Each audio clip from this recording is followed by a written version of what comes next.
วียดนามเนาะลาวเวียดนามเนาะก็คือมากับน้องสาวนี่สวัสดีนี่นะทุกคนก็น่าจะคุ้นหน้าคุ้นตาสองพี่น้องเฮามื้อนี้เฮาก็สิมาแวะเฮ็ดธุระน้อยนึงอยู่ชายแดนเนาะก็คือพวกเฮาได้เดินทางก็คือแต่เช้าตั้งแต่9 โมงตอนนี้มัน11 โมงเนาะระยะก็คือระยะไกลก็ประมาณ70 กิโลก็คือเหมือนอันตอนไปเป็นน้องสาวเป็นคนขับรถเองในความรู้สึกเมื่อยแห้งจนแบบเจ็บดากเวทนั่งกันรถนะก็คือแบบอันฮ้อนแดดฮ้อน2 คนเขาเดี๋ยวตอนนี้แม่นหอดธนาคารแล้วเนาะเอ้ยยังก็ยังไม่ได้บอกสั่งมื้อนี้แม่นน้องวีกับสิพาน้องไปเปิดบัญชีนะพี่น้องตอนนี้แม่นเฮาก็ได้หอดแล้วเดี๋ยวเฮามาเฮ็ดธุระก่อนเสร็จแล้วเฮาก็สิไปถ่ายอัปเดตให้พี่ FC ได้ติดตามรับชมกันว่าเฮาสิไปใส่ต่อเฮาสิมีบอนแวะบ่ในมื้อนี้โอเคปะนี่พ่อแม่พี่น้องตอนนี้แม่นสองพี่น้องเฮานะก็คือได้ออกจากธนาคารแล้วพี่น้องก็คือน้องดีได้ไปปลดล็อกบัญชีเพราะว่ามันถูกล็อกเนาะอันน้องจันบ่ผ่านซ้ำเนาะเพราะว่าอันปื้มสมโนครัวหันเปื้อนก็เลยเฮากันบ่ได้น้องบ่ได้เนาะแต่ว่าตอนนี้แม่นน้องดีก็สิพาน้องไปเวะอเมซอนเนาะมาเบิ่งว่ามันสิเป็นจังไดเนาะอเมซอนอยู่ประเทศลาวเนาะอยู่ชายแดนมีอเมซอนบอนเดียวอยู่เมืองนองบ่มีซั่นเนาะเคยมาอเมซอนอยู่นี่บ่ครั้งแรกวันนี้มื้อนี้ได้พาน้องจันไปครั้งแรกเนาะพี่น้องแต่อีกน้องดีก็ว่าสิพาน้องลงไปพูดทางลุมผุ่นกระเจ้ามีขายของกินแล้วก็บ่อนท่องเที่ยวถ่ายรูปหลากหลายบ่อนเนาะแต่ว่ามื้อนี้แม่นเขาเจ้าปิดก็เลยเฮาก็สิได้พาเข้าอเมซอนแล้วก็เฮาก็สิได้หาอีหยังเย็นๆมากินเพราะว่าอากาศตอนนี้ร้อนข้าวก็ยังบ่ได้กินข้าวเที่ยงซ้ำแต่ว่าเที่ยงแล้วแต่ยังบ่ได้กินข้าวเที่ยงเนาะพี่น้องโอเคทุกคนเดี๋ยวมาติดตามรับชมน้ำกันแล้วก็มาเบิ่งซองพี่น้องเฮามาเบิ่งอัปเดตรูปเพราะว่ามีแต่คนมักถ่ายรูป ก็คือได้เฮ็ดอีหยังเนาะมีได้ถ่ายรูปซองพี่น้องเฮาเนาะเดี๋ยวหาสิเอารูปงามๆนะให้พี่ๆได้เบิ่งนํกันเนาะพี่น้องปะเดี๋ยวหาก็ไปอเมซอนเลยไปเดินทางนี่หรือว่าน้องสิถ่ายรูปกันบ่พอแล้วโอเคสิให้น้องเนาะย่างก่อนนะพี่น้องมื้อนี้แม่นเฮาก็สิได้เข้าอเมซอนเฮาก็แต่งตัวแบบ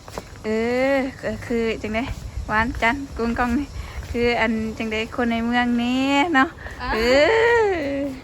เพราะว่าเฮาได้เข้าในเมืองดีปกติก็อยู่กับไห่กับสวนนี่ย่างไปขึ้นทางนี้ก็ได้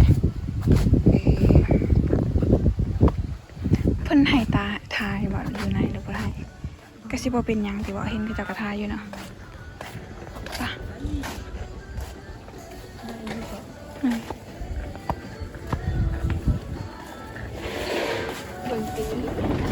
ว่าเป็นยังดอกไปตะกี้นี่แม่นเอาอีกก็คือสั่งชาเขียวปัน2 จอกเนาะแล้วก็เฮาก็สิมาเลือกขนมให้น้องเลือกขนมกินมาเลือกเลยฮะเปลี่ยนได้ฮะเค้กมะพร้าวเอาเค้กมะพร้าวอัน1 กล่องฮะบ่กินน้ำกันหั่นแหละเค้กมะพร้าวตัวนึงเอาเค้กมะพร้าวเอา1 ก้อนเอาอย่างอีกบ่กินอะไรอีกหรือเปล่าอันนี้คืออะไรขนมปังอุ้ยอยากกินเบิ่งเดี๋ยวอันนี้นะ28,000เลยนะอยากลองบ่เอาอันนี้ให้แน่ขนมยังก็โดยโอเคนี่ก็คือบรรยากาศอเมซอนอยู่ไปนั่งทากันเลยบอกเขาต้องจ่ายเงินก่อนเลยเซฟเดอร์ว้าวไปทางใดทุกคนนี่ได้เลย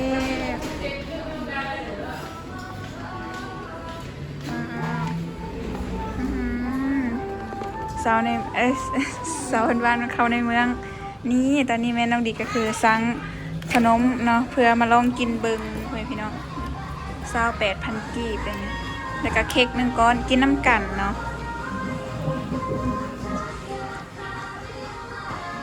ว้ายสวยเว้ยสาวในเมืองมันจะมีเสียงเพลงเนี่ยบุหัวาสิติดบอกพ่อแม่พี่น้องเนาะ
พี่น้องอันเดียวน้องนี่ก็ซิมเบิ่งเนาะว่ารสชาติมันเป็นจังไดเนาะอันนี้ซ้อนอยู่ไซเดน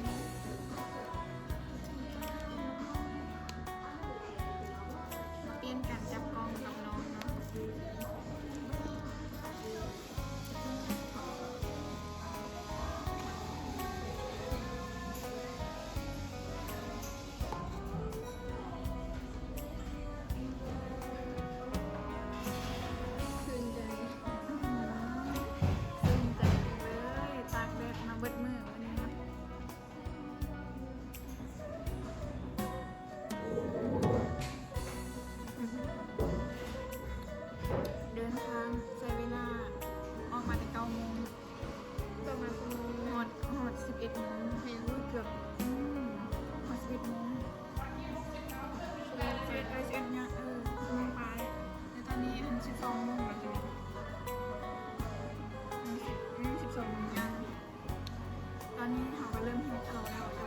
เติมอันนี้ก่อนจะไปเติมนี้นะ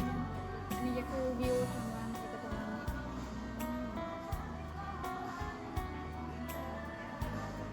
นี้เบิ้งสีเห็ดงามๆเลย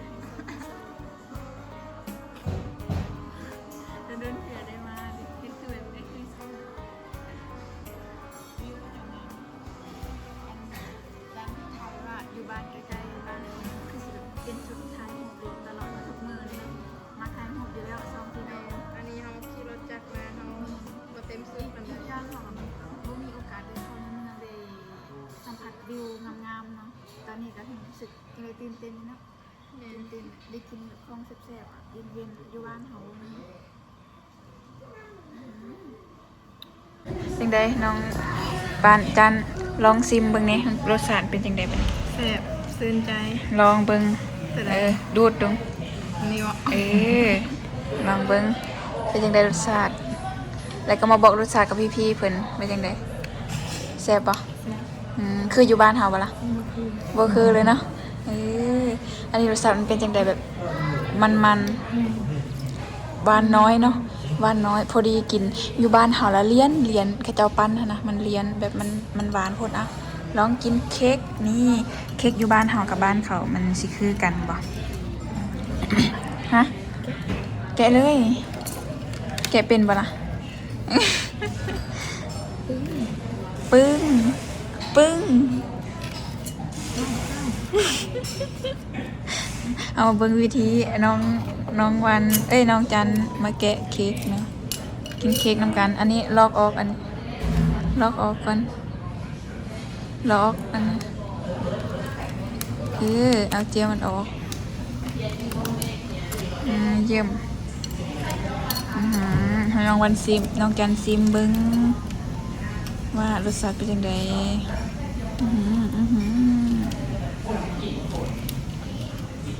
ว้าวนี่ลองยกเบิ้งยกโซ่เบิ้งยังไงนี่เป็นยังไงเป็นตาแซ่บเบ้อนี่น่ากินปะเนาะนี่เบิ้งให้น้องลองกินก่อนพ่อพี่น้องแล้วก็ให้น้องคอมเมนต์เบิ้งนะพ่อพี่น้องบรรยากาศเย็นเป็นตาอยากนั่งอยากนอนอยู่นี่เนาะเดิน คิดสภาพบ่ออกตอนเฮาเมื่อจังหน่อยน่ะเจ็บหัวตูดเจ็บหัวดากพุ่นนะ ตอนมาตอน อุ้ยพ่อแม่พี่น้องน้องดีหั่นนะจนรับทางหลังน้องขับรถแล้วรับงบงบเว้ยยังไงรสชาติ เจ็บ บานปะ เมื่อวานเป็นแบบ พอดีเนาะ มัน อืม มะพร้าว เกินมะพร้าวเป็นยังไงมะพร้าวอ่อนปะคือน้ำลายอะไรเอื้อยก็ได้จังได้กินโลดกินอิ่มกินให้อิ่มนะพ่อแม่พี่น้องกินอิ่มแล้วก็ไปลุยเดทต่อบัดนี้ ต่อสู้ต่อสู้กับเดทเนาะอืมเขาในเมืองสองพี่น้องเขาหลังจากที่มาเฮ็ดเวียกมาไม่เมื่อยเนาะก็คือมีโอกาสได้สัมผัสบรรยากาศแบบนี้คือดีที่สุดแล้ว ดีมากมากเลยเข้าบอซีเวนจ้ะนะในซูเปอร์มาร์เก็ตบ่เข้าบ่บ่เข้าเนาะบ่มีเงินนะเงินเบิดแล้วเนาะเงินเบิดแล้วเราก็บ่ได้เข้าเรากินได้ทำนี้อันนี้ก็ถือว่ารู้เลยได้พ่อแม่พี่น้องเอ้ยมาเดี๋ยวน้องดีสิกินลองเบิ่งเนาะพี่น้องให้น้องเป็นคนทายบัดนี้หลังจากที่น้องกินเดี๋ยวน้องดีก็สิกินต่อเยอะอู้ตกแล้ว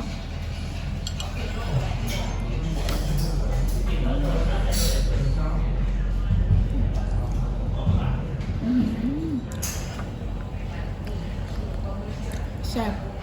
น้องหาว่าน้องดีหันแซ่บมากินเค้กอ่ะมากินเค้กมะพร้าวใส่ใบเตยนะใบเตยมากินอันตอนเตกี้เนาะอยู่สวรรค์อยู่กับพี่น้องเนาะวันเกิดไผ่กันน้องดีเป็นคนจัดการให้เค้กเพราะว่ามักกินแฮงเขาเจ้าบ่ค่อยกินเลยเขาเจ้ายันอ้วนนู่นนี่นั่นเนาะแต่ว่าน้องดีบ่ยันเค้กก้อนหนึงหันปอนหนึงนะน้องดีสิกิน2 มื้อเบิดคนเดียวกินเก่งเนาะหอมมันจะมีความหอมของใบเตยหอยพี่น้องแล้วก็มันๆของมะพร้าว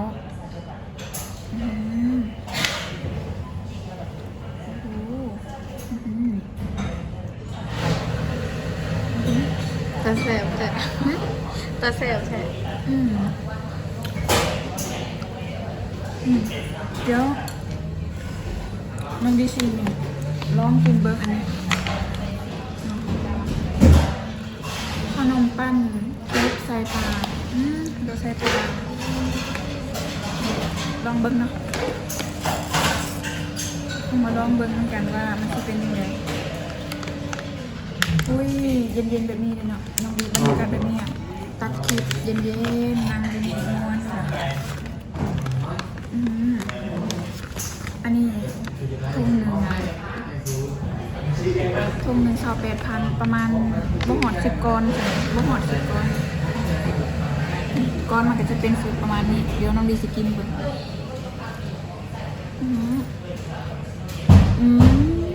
ใส่ปลานี่เขาจะบอกแล้วว่าใส่ปลาใส่ทางนั้นปลาแซ่บล่ะ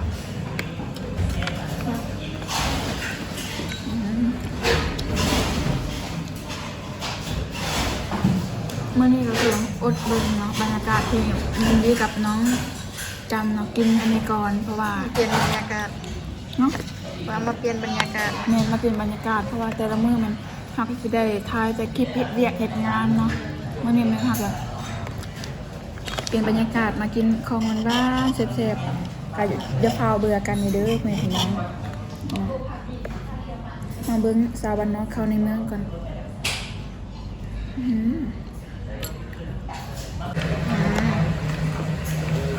กินได้ มาลองกินดู ครั้งแรกมันบ่นี่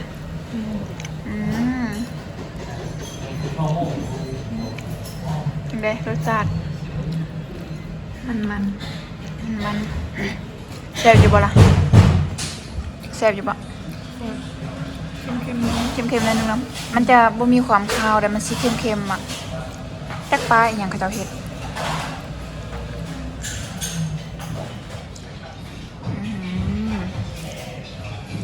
สองพี่น้องมื้อนี้จัดเต็มเป็นเจ๊มื้อนี้เป็นเจ๊เกือบบ่มีเงินจ่ายทีนี้พ่อแม่พี่น้องเอ้ย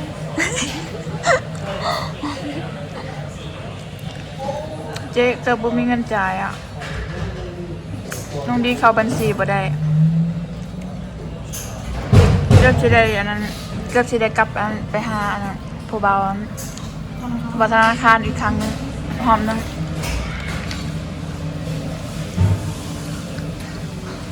มื้อนี้เอ้ยสิเลี้ยง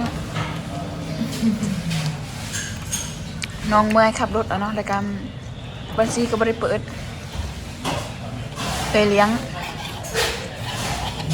บ่มีแห้งเราจะเปิดบัญชี อัน อันน้องงัดขับรถให้เอื้อยขี่ดิแล้วก็เอื้อยหันรับทางหลังงับปิงปิง น้องตัวน้อยๆเนาะแต่ขับรถเก่งเลยพี่น้องกินให้เบิดเด้อนี่เด้อนี่เค้กกันยังขนมกันยัง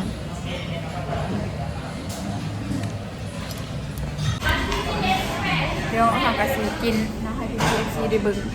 มาเด้อกันนะ ได้ได้คิดนี้ไป อยากได้คลิปตัวนี้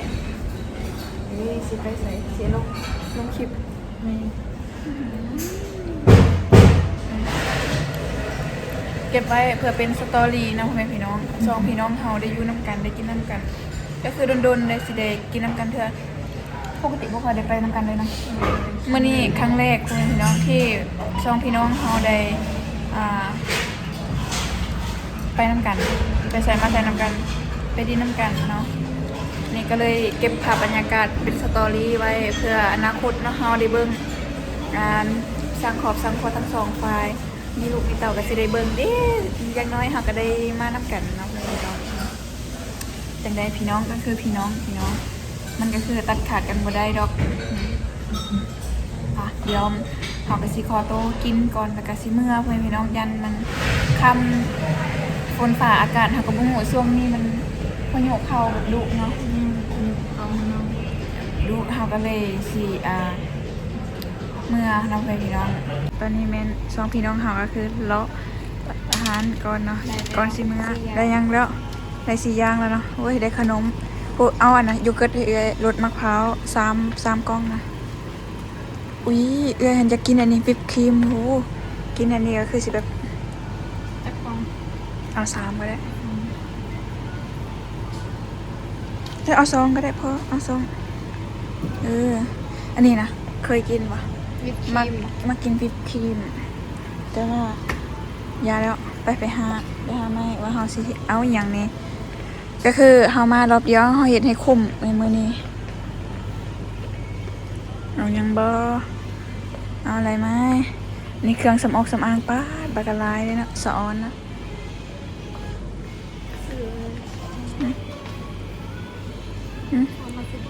เอาโลด กันบ่เนาะ อันนี้นะยาดีไอโอ้มีทุกอย่างเด้อมีมียามีหยังหลายๆอย่าง มีทุก โอ้ยอันหนึ่ง10,000นะ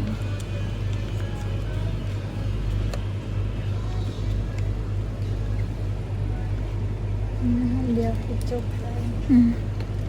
ป้าอันนี้มันแพงนะคุยสิซื้อให้น้องบักนนท์ซื้อให้ร้าน